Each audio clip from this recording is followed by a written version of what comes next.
All right, so the first thing you want to do is make sure you go to your Google Business Profile, which you simply can just search for Google Business Profile and then click the link that you see right there, Google Business Profile, and then go to Manage Now. Now, when you go to Manage Now, you will see all the options that you have here. And keep in mind, what are we trying to do? We are trying to add a photo. So once you click Add Photo, the great thing is it shows you the 3 types of photos you can add on Google right now, which is pretty cool.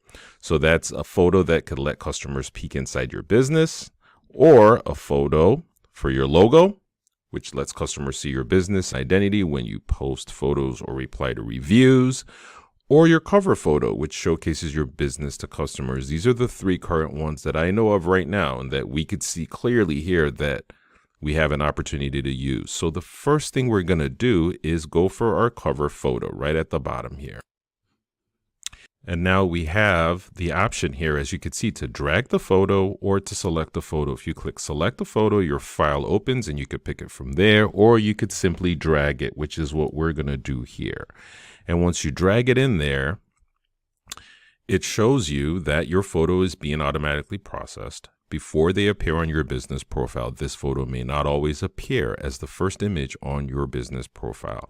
And once you click See Cover Photo, which we just clicked there, it should take you to the photo you just uploaded, and you'll be able to see it, the latest photo, your latest one that you dragged there.